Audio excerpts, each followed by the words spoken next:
Homem quase é linchado após tentar estuprar uma criança de apenas 9 anos de idade. Campina ganhará central de monitoramento de última geração. Secretaria de Saúde aguarda a definição de mais lotes da vacina contra a Covid para aumentar grupos prioritários. E ainda a história de Gustavo, que mesmo sem enxergar, toca a bateria como poucos. Hoje é terça-feira, 26 de janeiro de 2021 e o Borborema Notícias começa agora.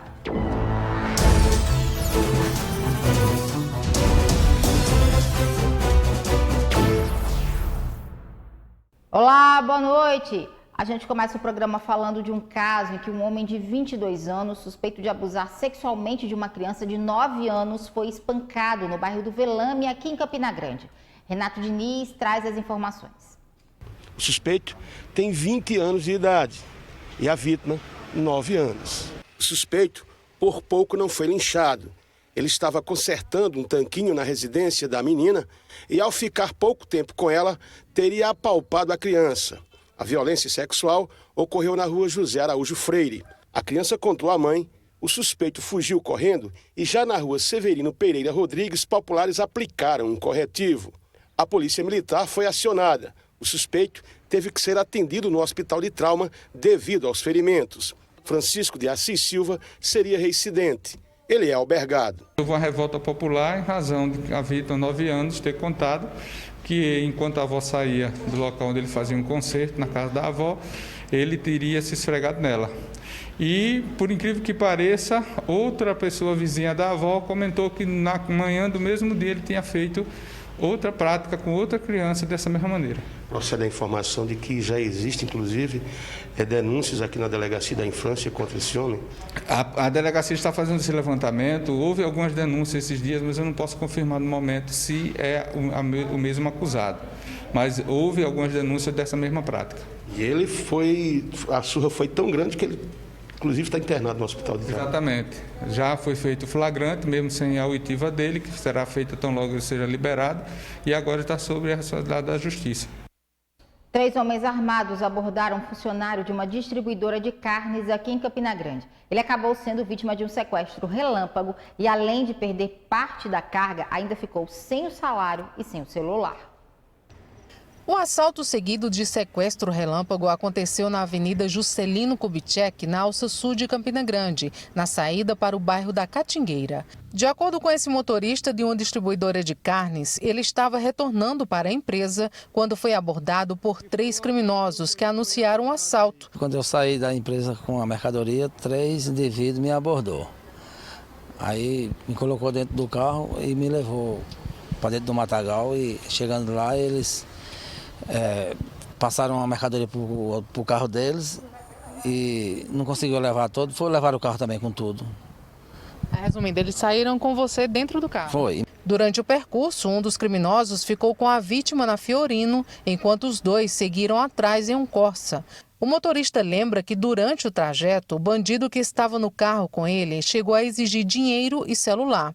Porém, ele disse que devolveria R$200, mas só entregou 120. Da mercadoria, os bandidos ainda chegaram a roubar aproximadamente 100 quilos de frango, 15 quilos de linguiça e 10 quilos de calabresa. De acordo com a polícia, a guarnição agiu prontamente e conseguiu recuperar o carro com o que sobrou da mercadoria. Após o CIOP aí repassar via rede rádio que esse veículo tinha sido tomado por assalto, onde inclusive tinham levado o motorista como refém, as nossas diversas viaturas começaram a diligenciar no setor, na rota provável de fuga, e acabamos por localizar o veículo abandonado no conjunto Acácio Figueiredo. Provavelmente o cerco realizado pelas viaturas deu um resultado e eles acabaram se assombrando e abandonando o veículo com a carga. E Campina Grande vai ganhar uma central de monitoramento de última geração. O convênio, na ordem de R$2 milhões para a execução do projeto, foi assinado hoje. A assinatura do convênio aconteceu no final da manhã, no gabinete do prefeito. Ao todo, serão investidos R$2 milhões na construção de uma central de monitoramento que vai auxiliar as forças de segurança no combate à criminalidade e na instalação de semáforos e iluminação inteligente. esse é um momento importante, porque nós já garantimos esses R$2 milhões para a construção disso, instalação, cumprimento, como eu disse, de um compromisso de campanha.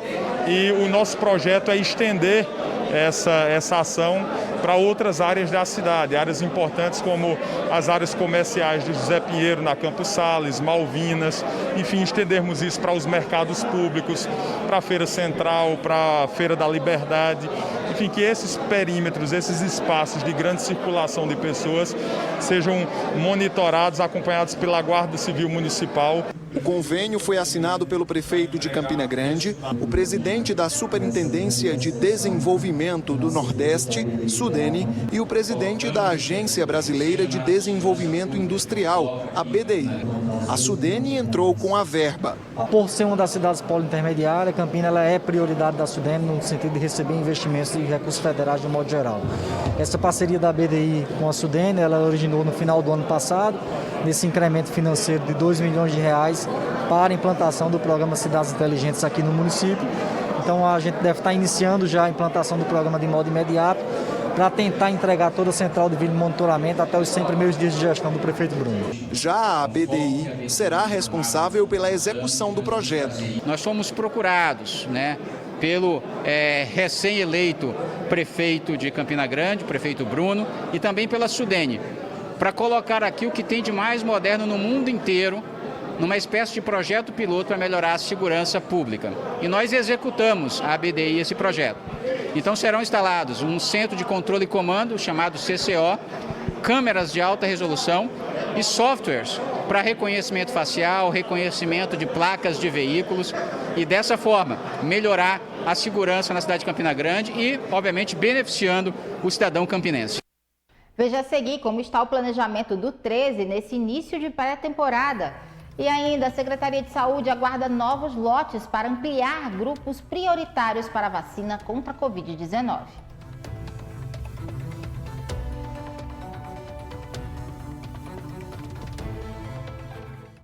E a gente volta falando sobre imunização em combate à Covid-19. Com a chegada das vacinas de Oxford e do novo lote da Coronavac, que já estão em João Pessoa, a vacinação será ampliada para todos os profissionais de saúde e aos idosos acamados acima de 80 anos. Então, nós recebemos um quantitativo de doses para a gente ampliar o maior número de profissionais de saúde. Estamos elaborando no dia de hoje o cronograma para quais profissionais de saúde a gente vai estar fazendo essa vacinação. Como, por exemplo, a gente pode citar a atenção básica, alguns funcionários da vigilância em saúde, a Gevisa e os demais profissionais que compõem o grupo prioritário. Então, a gente vai estar terminando esse cronograma para fazer a divulgação e iniciar a vacinação. Com esses profissionais que não estão na linha de frente, mas que serão imunizados, a cobertura vai ser de quanto mais ou menos já de imunização? Nós recebemos dos dois lotes, tanto Butantan como Fiocruz, 61%.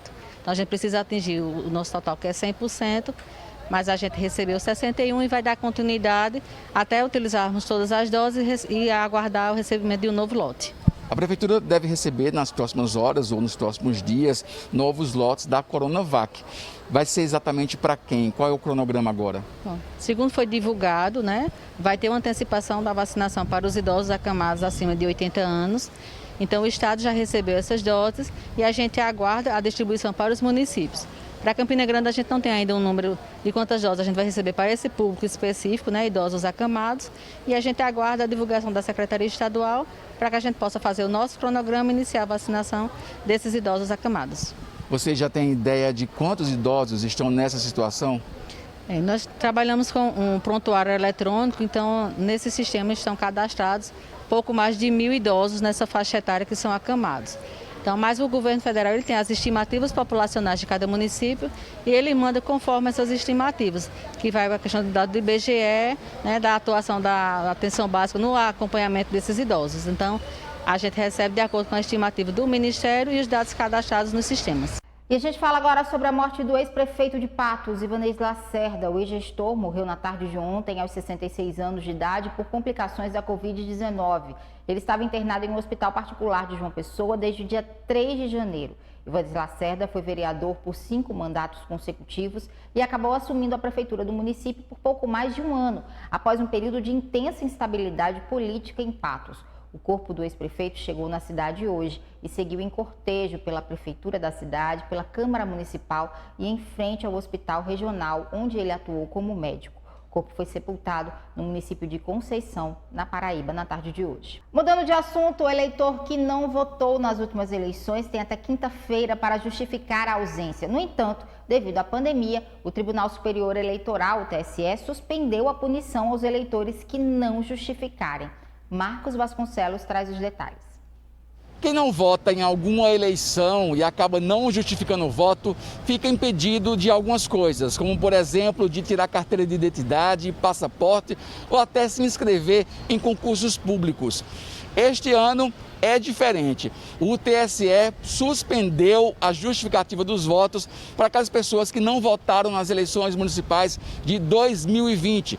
Com isso, essas pessoas não vão sofrer nenhum tipo de consequência, pelo menos por enquanto. A justificativa do TSE é que por conta da pandemia, muita gente está com poder aquisitivo menor, portanto não poderia pagar as multas e ainda o acesso restrito à internet. Olha, em Brasília continuam repercutindo as manifestações do final de semana em torno do impeachment do presidente Jair Bolsonaro. A nossa correspondente em Brasília, Fernanda Martinelli, traz as informações sobre o que pensam deputados e senadores sobre a questão.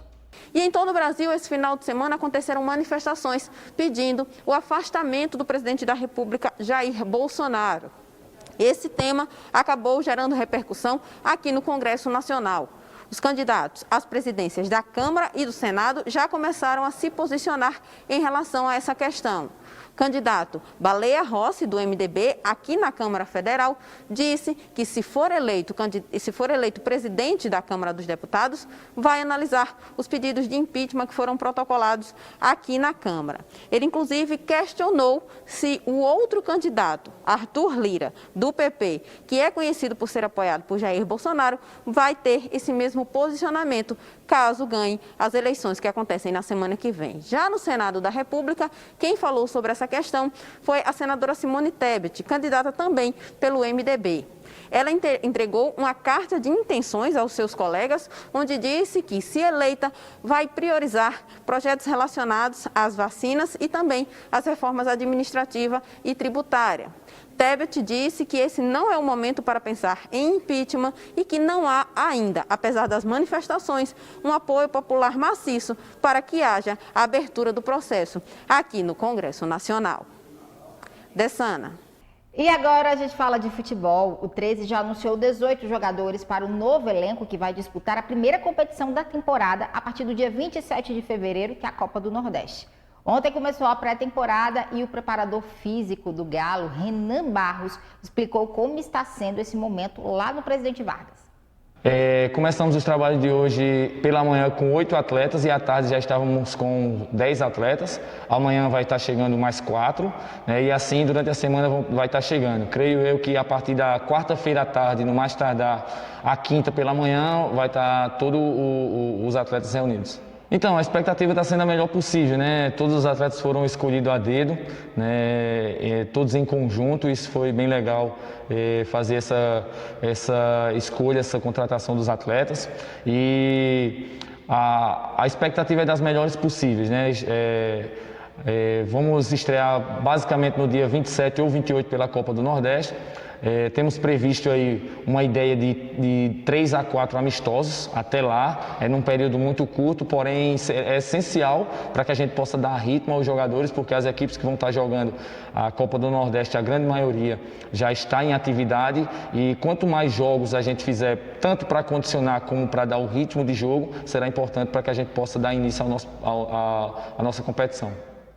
Olha, o Campinense anunciou mais 2 contratações. O atacante Marcos Nunes, de 30 anos de idade, que foi formado nas categorias de base do Flamengo e do Corinthians, estava no Tupinambás, de Minas Gerais. Outro contratado é o zagueiro alemão, de 22 anos de idade. Ele foi formado no América de Pernambuco e estava no Tiradentes do Ceará. A seguir, a gente mostra a história de superação do Gustavo, que se tornou baterista mesmo sendo cego.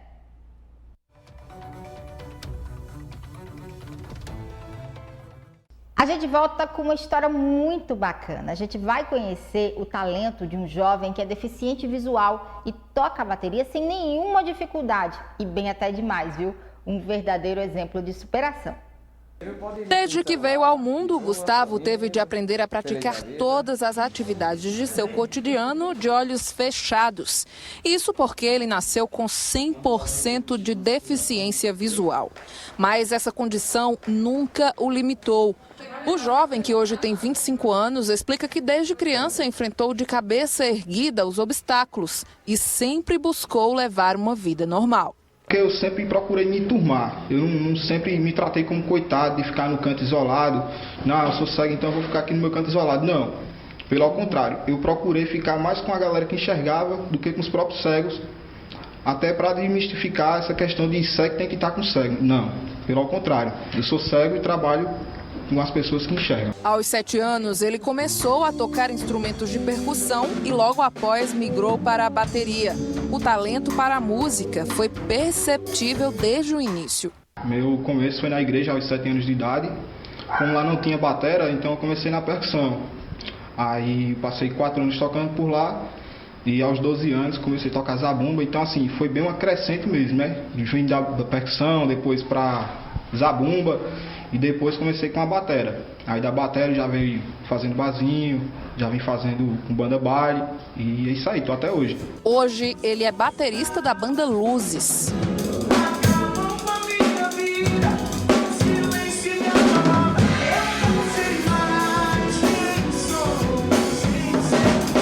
Gustavo leva uma vida totalmente autônoma e às vezes chega a confundir os colegas diante de tanta independência. A galera trata de igual para igual, né? Porque assim, às vezes a galera até esquece que eu sou cego, os caras que tocam comigo mesmo. Já teve caso assim, de eu descer do carro e os meninos irem embora e eu dizer, ei, peraí, rapaz, não me esperar não. E eles dizerem assim, não, é porque você trata as coisas com tanta naturalidade que a gente às vezes esquece que você é cego. E como eu faço muito freelance também, a galera não tá muito ligada assim, em lidar com o cego no dia a dia. O jovem músico é tão ágil que fica difícil muitas vezes reparar que ele tem alguma deficiência. Até mesmo a montagem da bateria é com ele próprio. É difícil encontrar alguém com tamanha agilidade em tudo o que faz. Gustavo não precisa de ajuda para descer e subir escadas, realizar as tarefas de casa e tem uma vida ativa. Joga futebol, frequenta academia. Gustavo nunca aceitou ser visto como alguém inferior ou incapaz de viver plenamente por causa da deficiência visual. Ele é um jovem cheio de sonhos e projetos e deixa uma mensagem de incentivo. Correr atrás dos seus sonhos e com certeza conseguirá alcançar seus objetivos.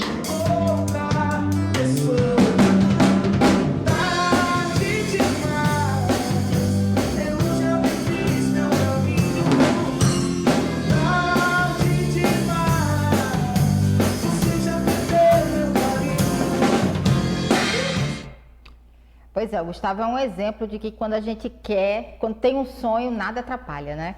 E o Borborema Notícias fica por aqui, a gente volta a se encontrar amanhã aqui na TV Borborema, sempre a primeira. Você fica agora com o SBT Brasil. Boa noite, até amanhã.